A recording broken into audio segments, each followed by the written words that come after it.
Hello बच्चों, तो आपको डिजिटल फॉर्मूला आई थिंक बहुत अच्छे समझ में आया होगा। और अब हम लोग चलते हैं सेक्शन फॉर्मूला की तरफ। तो आप लोग बिना टाइम वेस्ट किए शेयर कर दीजिए, और मैं भी बिल्कुल भी टाइम वेस्ट नहीं करूंगा और आपके सेक्शन फॉर्मूला की तरफ चलते हैं कि इसके सेक्शन फॉर्मूला जो है वो कितने पार्ट में डिवाइड होता है और किस तरह से उनका डेरिवेशन किया जाता है। क्लियर है? तो सेक्शन फॉर्मूला तो पहले हम देख लेते हैं सेक्शन फॉर्मूला। सेक्शन से समझ में आना चाहिए बच्चे, किसी भी डिस्टेंस को दो या दो से ज्यादा पार्ट में डिवाइड करना। ठीक है, तो ये हमारा बच्चे कुछ इस तरह से थ्री पार्ट्स में डिफाइन किया जाता है। पहला बोला जाता है internal internal division of section formula. दूसरा बच्चे आपका बोला जाता है mid point section formula. And third one is external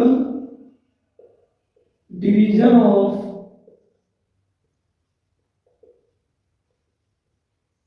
section formula.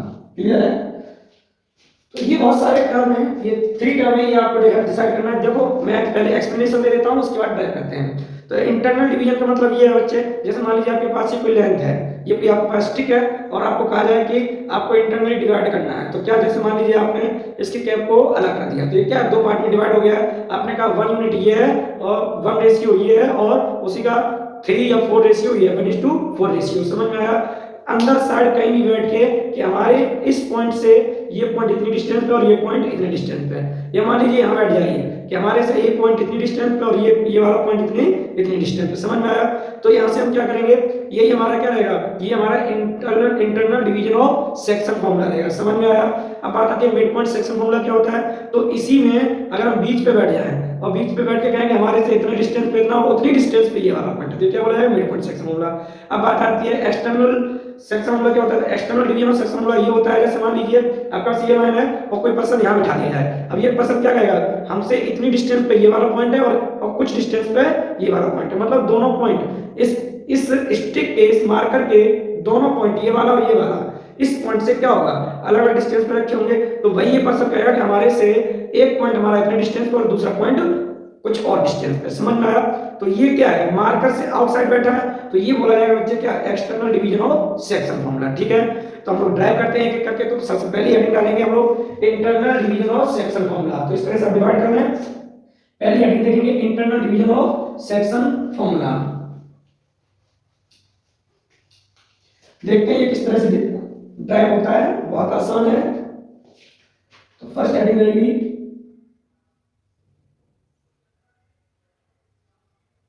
Internal division of section formula.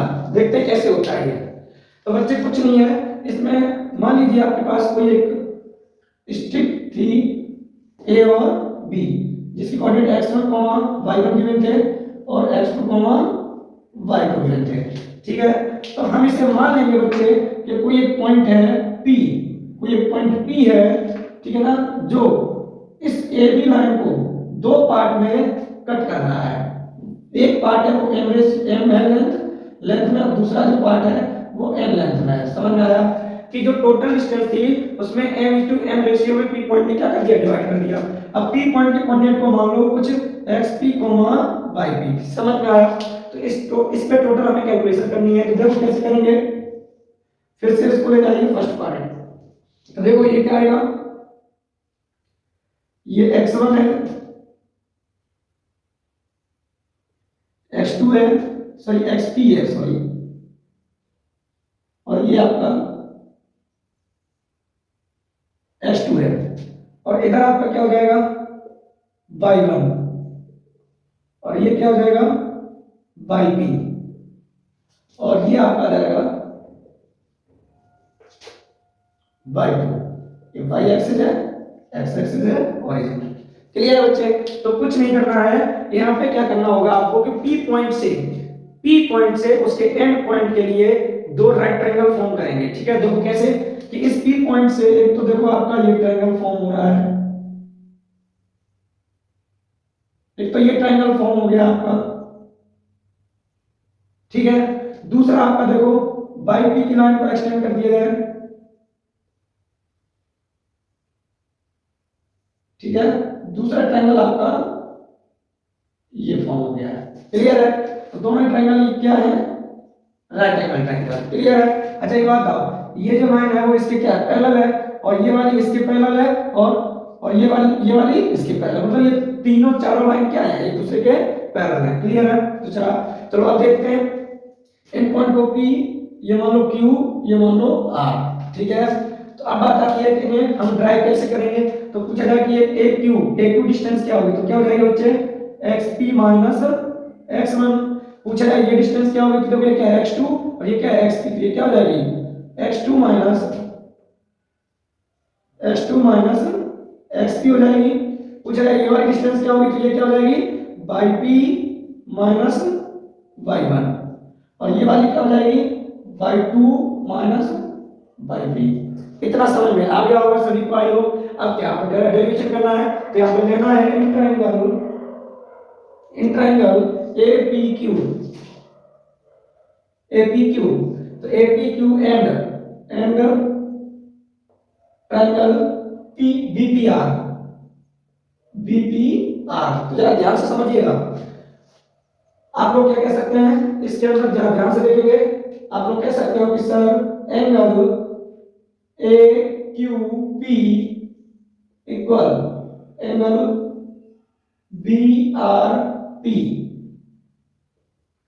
क्या लिखेंगे इसमें ईच 90, देखो ईच क्या है 90, क्लियर है। दूसरा जरा देख सकते हैं आप लोग, दूसरा क्या देख सकते हैं कि angle QAP equal angle RPB। यहां पे क्या लिखेंगे corresponding angle,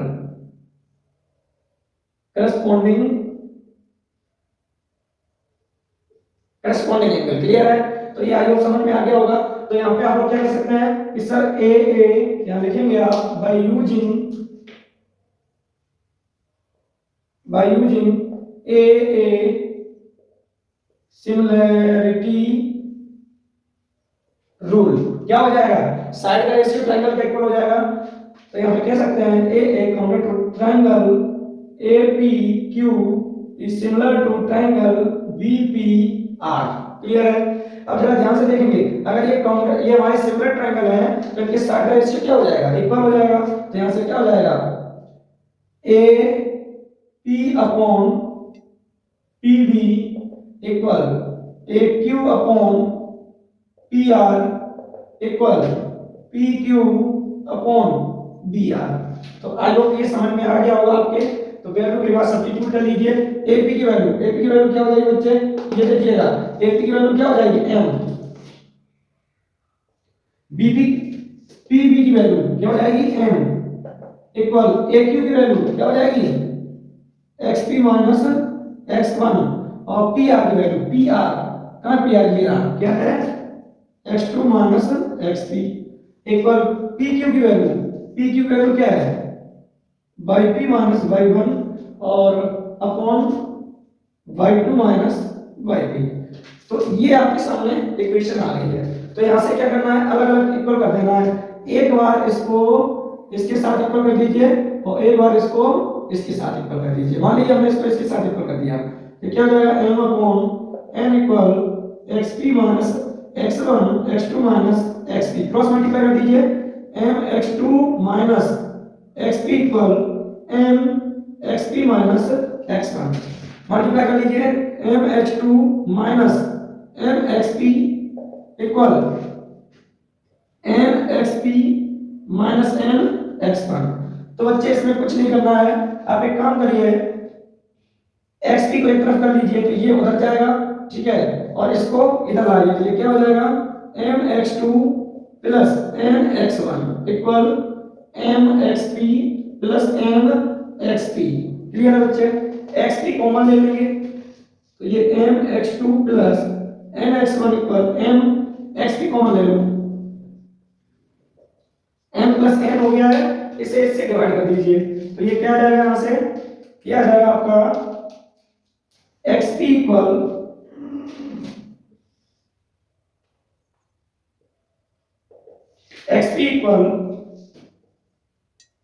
M x two N x one upon M plus M.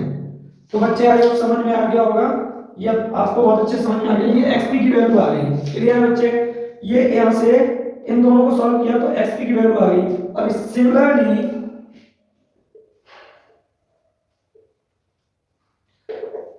क्या हो जाएगा, अगर हम इसको और इसको बाई पी को सॉल्व करेंगे इसी तरह, तो बाई पी की वैल्यू क्या आ जाएगी, यहां लिख लेंगे y P equal M y two plus M y one upon M plus M.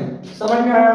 तो फाइनली हम लोग क्या लिख सकते हैं, हेंस आप लोग क्या लिख सकते हैं, P x P comma y P equal P x P comma y P equal P M x two plus M x one upon M plus M comma M y two plus M y one upon M plus M. तो ये आपका है internal division of section formula. तो आप इसे अच्छे से note कर लेंगे, ठीक है, बहुत अच्छे से इसे तैयार कर लेंगे। इसको 2-4 बार ट्राई करिएगा। आई थिंक मुझे लगता है कि आपको समझ में आ गया होगा। सबसे पहले आपको ये पॉइंट ए बी पॉइंट हमको बच्चे ए बी दे रखे थे। ए बी पॉइंट के बाद हमने क्या किया, इसमें ए बी पॉइंट के बाद हमने इसमें ये जो पॉइंट एक पी मान लिया जो m/n में इस ए बी लाइन को क्या कर रहा था, डिवाइड कर रहा था, ठीक है। यहाँ पे आप मेंशन भी कर सकते हैं, let A B divides into the ratio m by point p, ठीक है ना। आप इस तरह से स्टार्ट करने से पहले क्वेश्चन ये मेंशन कर सकते थे, ठीक है। फिलहाल ये आपको internal division of section formula बहुत अच्छे से सभी को समझ में आ गया होगा। This is called internal division of section formula, clear है बच्चे। अब हम लोग देखते हैं इसी का mid point section formula, clear है। और इसका जो external division of section formula रहेगा वो हम लोग देखेंगे नेक्स्ट वीडियो में, क्लियर है बच्चे। तो हम लोग देखते हैं इसके बाद मिड पॉइंट सेक्शन फॉर्मूला। तो आप तब तक वीडियो को रोक के नोट कर लीजिएगा सभी लोग। तो आई होप आप लोगों ने नोट कर लिया होगा। तो हम लोग देखते हैं मिड पॉइंट सेक्शन फॉर्मूला हम लोग किस तरह से ड्राइव करेंगे। तो देखिएगा,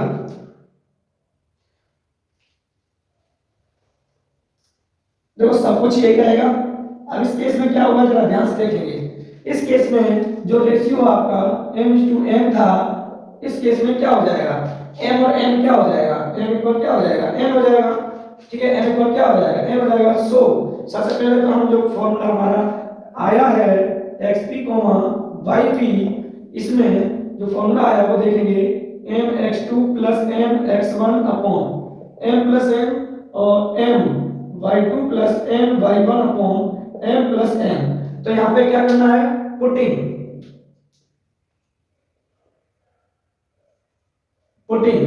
m इक्वल n इक्वल, मान लीजिए कोई एक नया लेटर मान रहे हैं आप, m इक्वल n इक्वल कुछ ही मान लो, आप जो भी मानना चाहो। मान लीजिए m इक्वल n इक्वल कोई a वैल्यू रखना चाहते हैं, ठीक है। क्या रखना चाहते हैं, a। तो देखिए क्या होने वाला है। तो यहां से ये आपका p xp yp p ये आपका जाएगा a x2 plus a x1 upon a plus a, a y2 plus a y1 upon a plus a। अब जरा देखो a कॉमन ले लीजिए और नीचे, तो ये आ जाएगा आपका